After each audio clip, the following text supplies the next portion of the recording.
समाचार पत्रों की सुर्खियों के साथ धर्मेंद्र पांडे। कामगारों को स्वरोजगार देने के लिए सरकार ने बांटे ऋण, 4 और मिले कोरोना पॉजिटिव और ग्रामीणों ने महसो मोहली मार्ग पर लगाया जाम। बस्ती।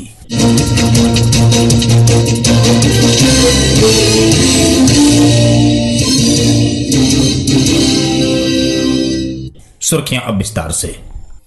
कामगारों को स्वरोजगार देने के लिए सरकार ने बांटे ऋण। बस्ती। बाहर से आए प्रवासी कामगारों को विभिन्न विभागों की ओर से रोजगार परक कार्यों का प्रशिक्षण दिया जा रहा है। वहीं कई विभागों की ओर से स्वरोजगार के लिए कामगारों को ऋण वितरित करने के लिए भी चुना गया है। कोविड-19 संक्रमण को देखते हुए बाहर से आए कामगारों के रोजगार सृजन के लिए विभिन्न विभागों की ओर से प्रशिक्षण के साथ ही स्वरोजगार के लिए ऋण उपलब्ध कराने की पहल की गई है। जिले में कुल 15,114 कामगारों को रोजगार प्रशिक्षण के लिए चुना गया है। इनमें से कुछ विभागों की ओर से रोजगार प्रशिक्षण भी दिया जा चुका है।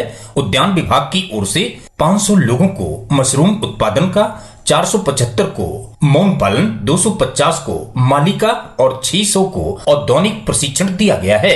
प्रधानमंत्री कौशल केंद्र की ओर से 120 को सिलाई, सोलर इंस्टॉलर प्रशिक्षण, 128 को फिटर फैब्रिकेशन प्रशिक्षण और 50 को कस्टमर केयर एजुकेटिव प्रशिक्षण कौशल विकास मिशन की ओर से बैंकिंग एवं अकाउंटिंग, नर्सरी, हैंडीक्राफ्ट, निर्माण, electronics, would polisher, health care और सिलाई प्रशिक्षण के लिए 4,690 कामगारों को और कृषि विभाग की ओर से विभिन्न कार्यों के लिए 4,046 को राष्ट्रीय आजीविका मिशन की ओर से माली, अचार, मुरब्बा, सिरका, मशरूम, सिलाई, मौन पालन, फूल की खेती, पोल्ट्री फार्म, डेयरी कार्य, मत्स्य पालन, हल्दी की खेती, फर्नीचर का प्रशिक्षण देने के लिए 1160 कामगारों को प्रशिक्षण के लिए चुना गया है। वहीं सीडीओ सरनीत कौर ब्रोका ने बताया कि प्रवासी कामगारों को रोजगार उपलब्ध कराने के लिए विभिन्न विभागों की ओर से प्रशिक्षण देने की योजना बनाई गई है।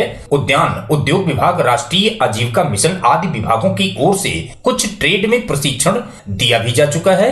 कामगारों को प्रशिक्षण के बाद जनपद में ही रोजगार उपलब्ध कराया जाएगा। 4 और मिले कोरोना पॉजिटिव। बस्ती। कोरोना वायरस का कहर जारी है। गुरुवार को बीआरडी मेडिकल कॉलेज गोरखपुर से 183 की रिपोर्ट जारी की गई। 179 नेगेटिव जबकि 4 पॉजिटिव पाए गए। कोरोना संक्रमण से अब तक 14 की मौत हो चुकी है, जबकि संक्रमितों की संख्या बढ़कर 334 पहुंच गई है। इसमें मुंबई से बस्ती आए परशुरामपुर क्षेत्र के संक्रमित शामिल हैं। वहीं हर्रिया के बड़हर कला गांव निवासी 56 वर्षीय अधीन 10 जून को दिल्ली से घर आया था।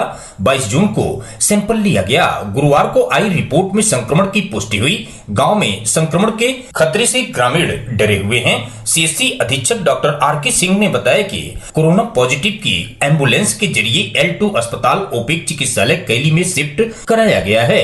परिवार के 2 सदस्यों को क्वारंटाइन सेंटर भानपुर भेजा गया है। अन्य संक्रमितों में दुबोलिया के लक्ष्मणपुर में 35 वर्षीय युवक, बहादुरपुर के पिपरा गौतम में 19 वर्षीय युवक, भानपुर के लक्ष्मणपुर के 40 वर्षीय युवक शामिल हैं। इन सभी को लेवल 1 अस्पताल में शिफ्ट करा दिया गया है। 240 लोग स्वस्थ होकर अब तक घर जा चुके हैं। सक्रिय मरीजों की संख्या 80 है। ग्रामीणों ने महसो मोहली मार्ग पर लगाया जाम। बस्ती। लालगंज थाना क्षेत्र के उचवा टोला निवासी सनोज की हत्या के मामले में 2 आरोपितों को बचाने से नाराज परिजनों और ग्रामीणों ने गुरुवार को महसो मोहली मार्ग जाम कर दिया। सीयू कलवारी और रुधौली द्वारा मामले में कार्रवाई के आश्वासन के बाद लोग माने। बच्चों के विवाद को लेकर 22 जून की रात सनोज की धारदार हथियार से हत्या कर दी गई थी। मामले में पुलिस ने चाचा चाची को गिरफ्तार कर लिया है। ग्रामीणों ने पुलिस की कार्यप्रणाली को लेकर नाराजगी जताते हुए सुबह 8:30 बजे सड़क पर बांस बल्ली रखकर जाम लगा दिया। एसओ लालगंज पहुंचे और कहा कि तहरीर में 2 लोगों का नाम था, उन्हें गिरफ्तार कर लिया गया है। परिजनों ने बताया कि हत्या में 2 चचेरी बहनें भी शामिल थी, उन्हें भी गिरफ्तार किया जाए। 1 घंटा जाम लगने के बाद परिजन और ग्रामीण डीएम और एसपी से मिलने पैदल जाने लगे। क्षेत्राधिकारी रुधौली शक्ति सिंह, क्षेत्राधिकारी कलवारी अनिल सिंह मौके पर पहुंचे, मामले में कार्रवाई का आश्वासन दिया। इसके बाद लोग माने। पुलिस ने बाद में 11 लोगों के विरुद्ध सड़क जाम करने के आरोप में मुकदमा दर्ज किया है। 2 दिन से गायब युवक का शव बाग में मिला।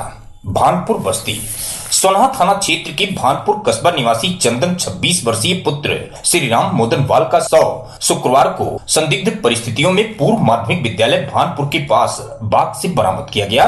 जहां शव मिला है वहीं पेड़ की डाल पर अंगोछा का फंदा लटक रहा था। मामले में हत्या की आशंका जताई जा रही है। घटना की जानकारी मिलते ही एसपी हेमराज मीणा ने मौके पर पहुंचकर परिजनों और आसपास के लोगों से घटना के संबंध में जानकारी ली। परिजनों ने बताया कि चंदन मंगलवार दोपहर से गायब था। काफी तलाश के बाद जब वह नहीं मिला तो बुधवार को उसकी गुमशुदगी थाने में दर्ज कराई गई। गुरुवार को दिन में 11 बजे एक व्यक्ति की गाय पूर्व माध्यमिक विद्यालय भानपुर के निकट सागौन के बाग में चली गई। पशुपालक उसे खोजते हुए बाग में पहुंचा तो वहां एक पेड़ के नीचे जमीन पर युवक का शव पड़ा दिखा और घबरा गया। सागौन के पेड़ में 2 गमछों को जोड़कर बनाया गया फंदा भी लटक रहा था। लोगों में इस बात की चर्चा है कि अगर युवक ने आत्महत्या की होती तो शव फंदे से झूल रहा होता। प्रभारी निरीक्षक राजेश कुमार मिश्रा फॉरेंसिक टीम के साथ मौके पर पहुंचे। लोलपुर तटबंध का किया निरीक्षण। बस्ती बाढ़ की आहट मिलते ही प्रदेश सरकार के जल शक्ति मंत्री डॉक्टर महेंद्र सिंह गुरुवार को बस्ती पहुंच गए। उन्होंने फोरलेन से सटे विक्रमजोत क्षेत्र की लोलपुर तटबंध का निरीक्षण किया। यहां चल रहे निर्माण कार्य को जल्द पूर्ण किए जाने का निर्देश दिया। जल शक्ति मंत्री क्षेत्रीय विधायक अजय सिंह के साथ शाम 5:30 बजे पहुंचे। इस दौरान जिलाधिकारी आशुतोष निरंजन, पुलिस अधीक्षक हेमराज मीणा एवं बाढ़ खंड के अधिकारी भी मौजूद रहे। क्षेत्रीय विधायक ने उन्हें तटबंध विहीन गांव कल्याणपुर भरतापुर के नागरिकों की पीड़ा सुनाई। उनके विस्थापन का मुद्दा उठाया। नदी के समीपवर्ती गांव को सुरक्षित करने के लिए तटबंध निर्माण की मांग की। मंत्री ने विभागीय अधिकारियों को निर्देशित किया कि तटबंध निर्माण में आ रही समस्या का तत्काल निदान किया जाए। समाजसेवी चंद्रमणि पांडे ने बाढ़ प्रभावित गांव को सुरक्षित करने के लिए तटबंध के पुराने ठोकरों को मजबूत करने के साथ पक्के तटबंध का निर्माण का सुझाव दिया। ज्वाइंट मजिस्ट्रेट प्रेम प्रकाश मीणा, तहसीलदार हरिया चंद्रभूषण, एसडीएम अनुपम मिश्र, अधिशासी अभियंता बाढ़ खंड दिनेश कुमार, हेमंत कुमार पांडे सहित अनेक लोग मौके पर मौजूद रहे। नहीं होगी कांवड़ यात्रा। परशुरामपुर बस्ती गुरुवार को हरिया के ज्वाइंट मजिस्ट्रेट प्रेम प्रकाश मीणा व सीओ हरिया शिव प्रताप सिंह ने परशुरामपुर थाना परिसर में संयुक्त बैठक की। जन समूह से इस बार कांवड़ यात्रा न निकालने के लिए अपील की। उन्होंने कहा कि कांवड़ यात्रा में संक्रमण फैलने का खतरा है, जिससे इस बार की कांवड़ यात्रा स्थगित की जा रही है। समाचार पत्रों की सुर्खियां जारी रहेंगी। लेते हैं एक छोटा